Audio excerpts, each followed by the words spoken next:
Hola, buenas noches. Nuestro tema en general es sobre los compuestos químicos. Nuestro subtema es sobre los ácidos. Bueno, empezaremos desde cero. ¿Qué es un ácido? Un ácido es una sustancia química que emite iones de hidrógeno en el agua y forma sales cuando se combina con ciertos metales. La acidez se muestra y se mide con una escala que se llama escala del pH. Esta se mide con una escala de valor de 7. Es un neutro y valores del pH menos de 7 a 0. Esto muestra un aumento de acidez. Existen principales tipos de acidez como orgánicos e inorgánicos. Los ácidos inorgánicos a veces se denominan ácidos minerales. Los suelen ser más débiles que los ácidos inorgánicos como categoría. Un ejemplo de los ácidos podrían ser los ácidos bromhídricos, los ácidos nítricos. En agua cada uno de ellos se ioniza y prácticamente aumenta al 100%. Y pues esa sería la definición. Abajo tenemos unos ejemplos sobre sus propiedades. Tienen como les comenté, tienen el pH menor que 7. Sus reacciones son bases para formar sales y agua. Reaccionan con metales para formar sales de hidrógeno y tienen un sabor ácido. Y como ven en las imágenes, hay unos ejemplos de algunas tablas y sus ácidos, su base, su sal y el agua. Eh, una de mis compañeros les compartirá más sobre esta información de lo que tratan los ácidos.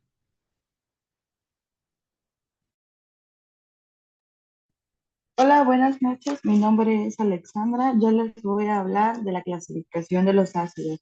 Así como mi compañero Antonio acaba de mencionar, existen algunas maneras en las que podemos clasificar los ácidos. Según Raymond Chang, en su libro de química en la séptima edición, considera a los ácidos según su naturaleza. Es una de sus clasificaciones, pues estos dos se van a subclasificar por orgánicos e inorgánicos. Los orgánicos no plantas y de los animales. Un ejemplo de estos son los ácidos cítricos y el ácido acético, que lo podemos encontrar en el vinagre. Esto ayuda también, este tipo de ácidos los podemos encontrar que ayudan a la agricultura. Los ácidos inorgánicos considerados también como ácidos minerales, así como lo había comentado mi compañero, son compuestos por hidrógeno de uno o más elementos a excepción del carbono, ya que se disocian, disocian los iones, también pueden afectar a la piel y cuando entran en contacto en las mucosas las pueden disolver ya que son muy fuertes. Un ejemplo de esto puede ser el ácido sulfúrico y clorhídrico. Esta clasificación la podemos combinar, si lo podemos ver de esta manera, en su naturaleza y la capacidad de ionizarse. También encontramos en la capacidad de ionizarse los débiles. Estos no se disocian completamente y tienen una constante de ionización ácida. Producen pocos iones de hidrógeno, ocupan pHs bajos y se ocupan para neutralizar bases fuertes y estas pueden ser reversibles. Este, También podemos decir que estos ceden un protón a la solución.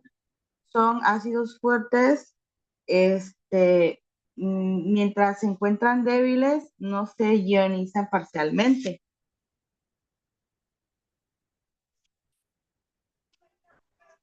También podemos ver por su pH. Hay ácidos que se clasifican según su pH en una escala que va de 0 a 14. Si lo ponemos como una reglita, podemos tomar el 7 como un centro, que viene siendo lo que es el neutro. De menor que es a la derecha, que es menor a 7, son ácidos, y de 7 a la de 7, disculpen, del 7 a la izquierda son ácidos y de 7 a la derecha son básicas. O sea, quiere decir que de un lado es mayor y que del otro lado es menor. También por la teoría ácido-base. Esta teoría es de Arrhenius, que clasifica a las sustancias como ácidas si producen iones de hidrógeno que sean positivas o iones de hidrógeno, como dice la pantalla, su nomenclatura es H3O positivo en agua. También podemos clasificarlo por la teoría de Brosen-Lowry. La teoría de Brosen-Lowry clasifica las sustancias como ácidas cuando actúan como donadoras de protones. Los ácidos y las bases son sustancias químicas importantes que se utilizan en los laboratorios y en la industria. Pues podemos ver aquí como un claro ejemplo de la nomenclatura que se ocupa en esta teoría. No entraré mucho al tema ya que otra de mis compañeras les explicará más a profundidad este tema.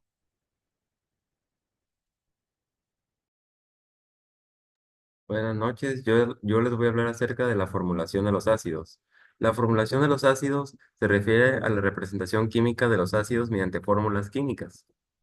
A continuación, les presento más información sobre la formulación de los ácidos. Primero tenemos a la fórmula molecular. Representa la estructura molecular del ácido, incluyendo todos los átomos y enlaces.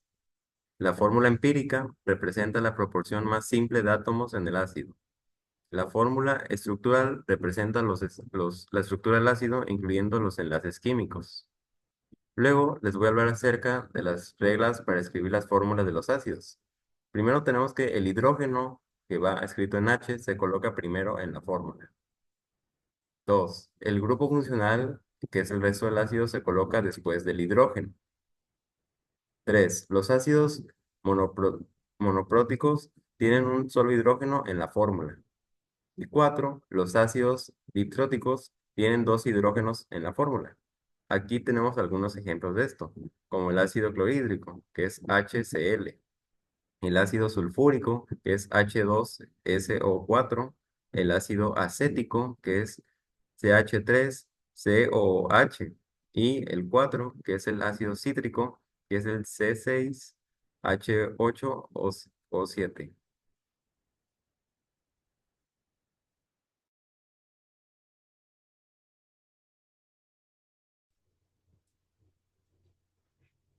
Yo les hablaré sobre la nomenclatura química. La nomenclatura son conjuntos de normas y fórmulas que son utilizadas para determinar cómo se nombrará y cómo se representan diversos compuestos químicos que son conocidos por el ser humano. Estos van a depender de los elementos por los que estén compuestos y de las proporciones que contenga cada uno. Esta nomenclatura se encarga para asignar los nombres a los compuestos químicos, que va a variar de su función química y también a través de ciertas reglas. Estas reglas van a depender del tipo de nomenclatura que se vaya a emplear. Las más comunes son la nomenclatura sistemática, tradicional y la stock. La nomenclatura es importante ya que radica la posibilidad de poder nombrar, organizar y clasificar los diferentes tipos de compuestos químicos, de manera que pues solamente con solo ver el término se pueda identificar y tener una idea del tipo de elemento del que se está presentando. La nomenclatura va a variar y también se trata de los compuestos inorgánicos principalmente y los orgánicos. La función principal de la nomenclatura es asegurarse de que las personas con solo oír o leer el nombre de un químico no tenga dudas sobre el compuesto del que se está presentando. Esto quiere decir que su nombre debe referirse a una sola sustancia. La nomenclatura sistemática es la que este, es utilizada para nombrar principalmente compuestos inorgánicos y se basa en el uso de prefijos numéricos griegos que son utilizados para identificar la atomicidad de los elementos que componen cada molécula. Este sistema nombra los compuestos en base al número de átomos que contenga y también se conoce como nomenclatura estequiométrica o de la IUPAC, que significa Unión Internacional de Química Pura y Aplicada. Consiste en la utilización de estos numerales griegos que sirven para identificar el número de átomos en cada elemento que se presenta en una fórmula. Estos están clasificados de la siguiente manera. Mono, que significa el número 1, di número 2, tetra número 4, penta número 5, hexa número 6, hepta 7, octa 8, nona 9 y deca 10. En este caso de esta nomenclatura podemos omitir el mono, ya que así lo indica su regla. Esta nomenclatura nos indica que dependiendo de la cantidad de moléculas que presente la fórmula, es como se va a nombrar cada uno de los compuestos químicos. Las normas indican que es dependiendo de los números atómicos que contenga cada compuesto. O sea que para una demostración gráfica son los números pequeños que aparecen al lado de cada fórmula.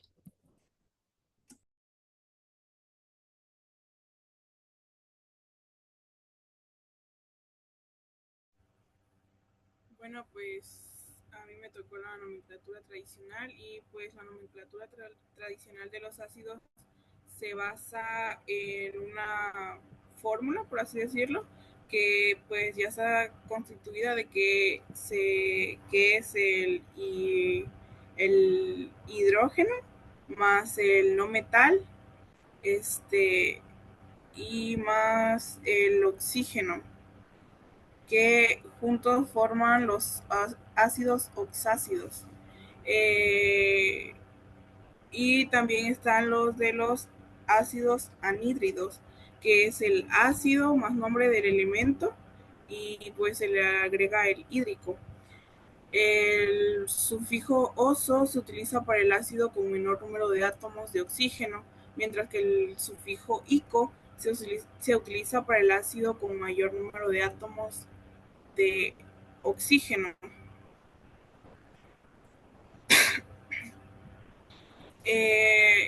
Y la nomenclatura de stock, que es que se puede identificar que es el no metal que forma el ácido, será la base del nombre. El segundo se determina el número de oxidación del no metal, ya que este se indica con un número romano entre paréntesis al final del nombre y se añade la palabra ácido al principio del nombre.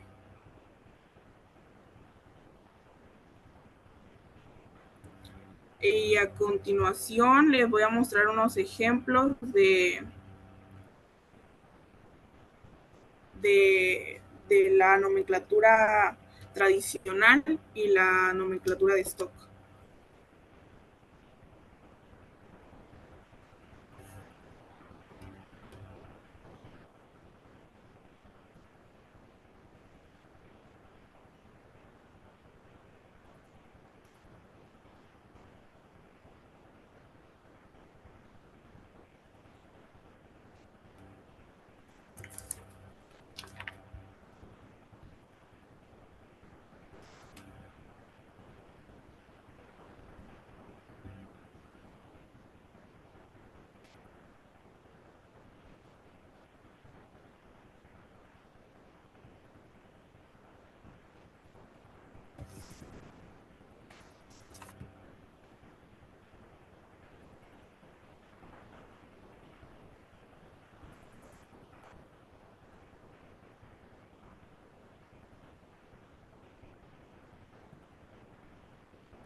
Pues como ya sabemos que la fórmula para los ácidos oxiácidos se conforma de un hidrógeno más el ácido, perdón, más el no metal y el oxígeno. Para poder realizar esta nomenclatura, se dice que el hidrógeno consta de un electrón de valencia y el oxígeno siempre será -2. El no metal siempre tiene que ser positivo, al igual que el hidrógeno. Un ejemplo sería el hidrógeno y el cloro y el oxígeno. Con esto ya sabemos que el hidrógeno es positivo y vale 1, y el oxígeno es negativo y vale 2, -2, perdón. Conforme a sus números de valencia que trabaja el cloro, se dice que el cloro tiene sus números de +1, +3, +5 y +7. En este caso tenemos que balancear esta fórmula para saber cuál es el número que le corresponde. En este caso tomaremos el 1. Entonces, si tenemos un hidrógeno más un cloro, son 2 menos 2 da 0. Entonces, de esta forma queda balanceado este compuesto. Bueno, eso es para la introducción sobre para poder hacer la nomenclatura tradicional. Entonces, tenemos que H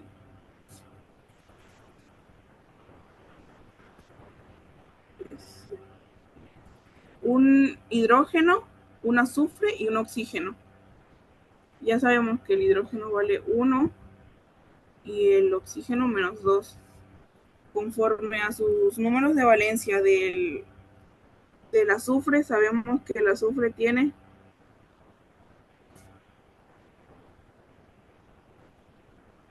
solo 2, +4 y +6. En este caso, tenemos que balancear primero la ecuación para poder saber cuál es cuál.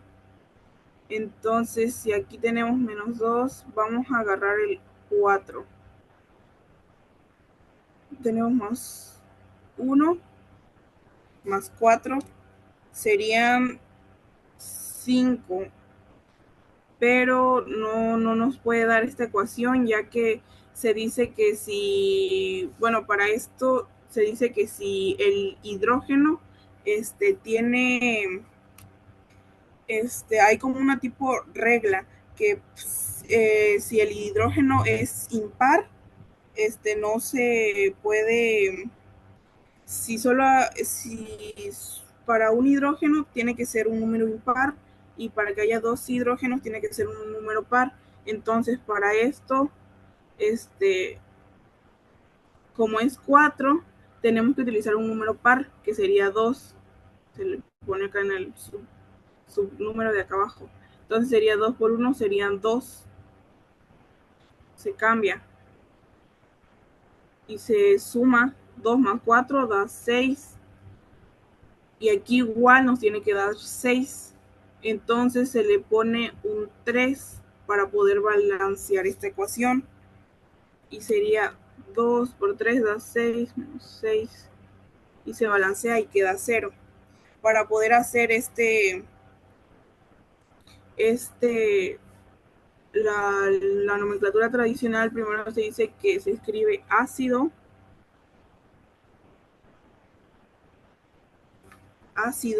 y seguido de S se escribe dependiendo o sea, sabemos que es un azufre, ¿no? Entonces, dependiendo de su número de, de valencia del azufre, para eso necesitamos la tablita. Entonces, sabemos que el hipo,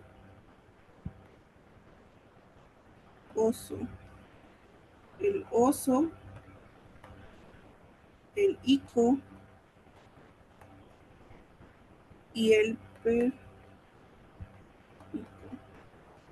Este se utiliza cuando tienen un número de valencia. Este se utiliza para cuando tienen dos. Y estos tres se utilizan para cuando tienen tres. Y todos estos se utilizan para cuando tienen cuatro números de valencia. Entonces, si aquí nos dice que tiene cuatro números de valencia, tendremos que agarrar el,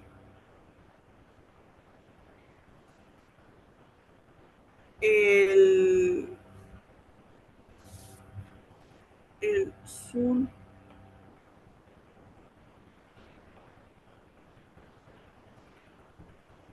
el sulfuroso, ya que esto va de menor a mayor. Para la nomenclatura stock es tipo lo mismo. Bueno, como esto ya lo tenemos balanceado, ya nada más le escribiré aquí cómo se escribiría. Entonces, como el, el oxígeno tiene su subnúmero es 3, entonces sería un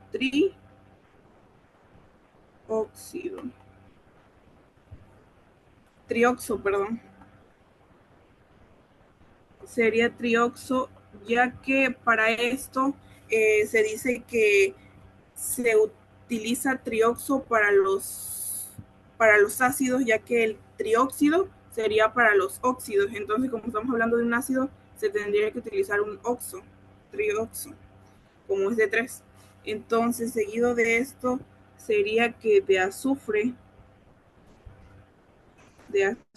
y llevaría el número que decía ahí, que es en este caso sería del no metal. Entonces su número de valencia es 4, entonces tendría que escribir el 4 en número romano, y así quedaría la nomenclatura tradicional y la nomenclatura de stock. Bueno, esto sería todo por mi parte.